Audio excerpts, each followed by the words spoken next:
Hello tenth class students and tenth board exams are almost over and I am sure काफ़ियों के मन में doubt होगा कि भैया कौन सी स्ट्रीम लूँ यार। मैं कुछ डिसाइड नहीं कर पा रहा हूँ कि कौन सी स्ट्रीम लेनी, कौन से सब्जेक्ट में मेरे को आगे जाना है।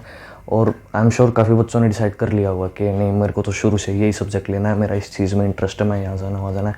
लेकिन अब भी कुछ बच्चे ऐसे होंगे जो डिसाइड नहीं कर पा रहे होंगे, और कुछ तो ऐसे होंगे जो मतलब अरे यार उसने साइंस ले ली, कहीं मैं पीछे न रह जाऊँ, मैंने तो आर्ट्स लिया, ह्यूमैनिटीज़ लिया, मैंने कॉमर्स ले ली, उसने साइंस ले ली, मैं पीछे न रह जाऊँ। यार अगर साइंस ही सब कुछ है तो साइंस सबको मतलब साइंस में ऐसा क्या है, साइंस लेने से क्या स्कोप बढ़ जाएगा, या फिर ह्यूमैनिटीज़ में स्कोप कम है।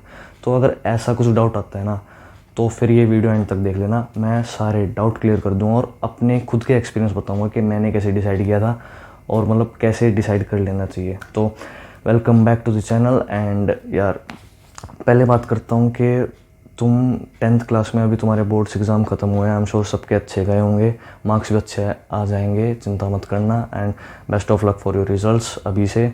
और अब बात करता हूँ टॉपिक की। तो अब देखो यार, अलग अलग बच्चों का अलग अलग इंटरेस्ट होता है। किसी का ह्यूमैनिटीज़ में, किसी का लिटरेचर में, किसी का मैथ साइंस में, किसी का अकाउंटिंग में, किसी का बिजनेस में, ठीक है।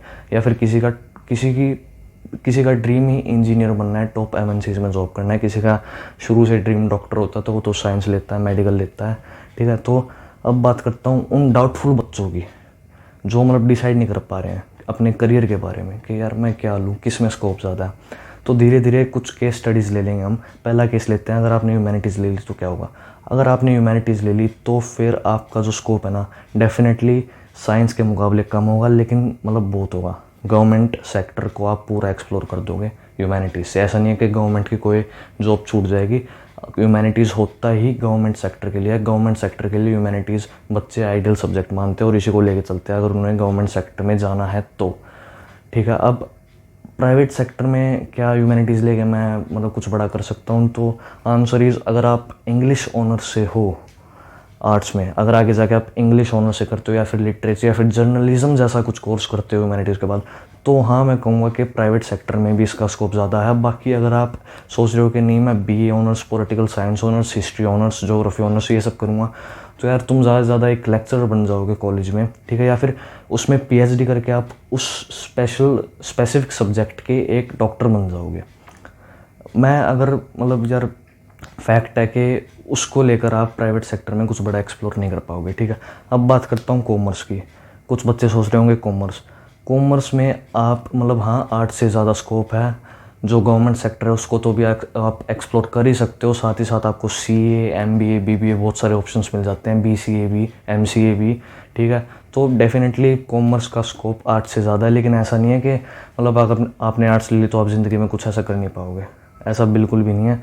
तो देख लेना यार, अपने अपने इंटरेस्ट की बात है। और अब केस लेता हूँ मैं साइंस का अगर मैं केस लूँ ना, तो ये एक ऐसी स्ट्रीम है, एक ऐसा सब्जेक्ट है जो कि तीनों स्ट्रीम से ज़्यादा स्कोप लेके आता है, तीनों स्ट्रीम्स के मुकाबले ज़्यादा जॉब अपॉर्चुनिटीज़ लेके आता है, ठीक है। आप इसमें कुछ टेक कंपनीज में बड़ा कर सकते हो, ठीक है। मतलब इंजीनियरिंग फील्ड में बड़ा कर सकते हो, डॉक्टर फील्ड में बड़ा कर सकते हो, गवर्नमेंट सेक्टर को तो एक्सप्लोर कर ही सकते हो, साथ ही साथ जो कॉमर्स सेक्टर है, एमबीए, बीबीए, उसको भी एक्सप्लोर कर सकते हो, ठीक है। तो अब अगर आप चाहते हो कि मैं आगे जाके एक मतलब बड़ी सी चीज़ें एक्सप्लोर कर सकूँ, यानी अगर मेरा मन बदल जाए कि मुझे एमबीए भी करनी पड़ जाए, या फिर मैं पहले इंजीनियरिंग कर रहा हूँ बाद में मुझे एमबीए भी करनी है, ठीक है। वैसे पता नहीं क्यों करते हैं, पर मान लो अगर मन बदल जाए, काफ़ियों का बदल भी जाता है, तो साइंस ले सकते हो, ठीक है। और जो साइंस ले लेता है ना, मैथ, फिजिक्स, केमिस्ट्री पढ़ लेता है, पीसीएम, उसका एप्टीट्यूड हाई हो जाता है 11th-12th में। वो बहुत डिफ़िकल्ट होती है, और जो बच्चा उसे कर लेता है उसका एप्टीट्यूड ऑटोमेटिकली हाई हो जाता है। तो फिर वो डरता नहीं है कि यार मुझे एमबीए भी करनी है, बीबीए भी करनी है, वो आराम से कर लेता है। इंजीनियरिंग के 4 साल आराम से निकाल देता है 1 महीने पहले एग्ज़ाम्स के लिए पढ़कर। तो फिर ऐसी कोई बड़ी बात नहीं है। हाँ अब बात करता हूँ, अगर आपका इंटरेस्ट ही किसी पर्टिकुलर सब्जेक्ट में है, जैसे आपका इंटरेस्ट है लिटरेचर में, हिस्ट्री में, ज्योग्राफी में, तो डेफिनेटली ह्यूमैनिटीज़ परस्यू करो। ऐसा कुछ भी नहीं है कि उसमें ऐसा मतलब पड़ोसी कहते हैं ना, रिलेटिव्स कहते हैं कि यार बच्चे ने ह्यूमैनिटीज़ लिया है तो ये क्या करवा रहे हो, स्कोप नहीं है, ये है वो है, ऐसा कुछ भी नहीं है।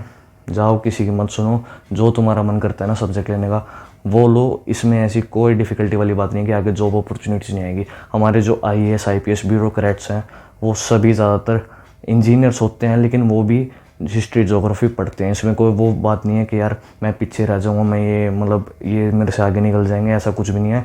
जो तुम्हारा मन करता है वो लो। I wish you best of luck and choose your stream wisely by your heart and your mind. Okay, so till then I catch you up in the next video. Bye, take care.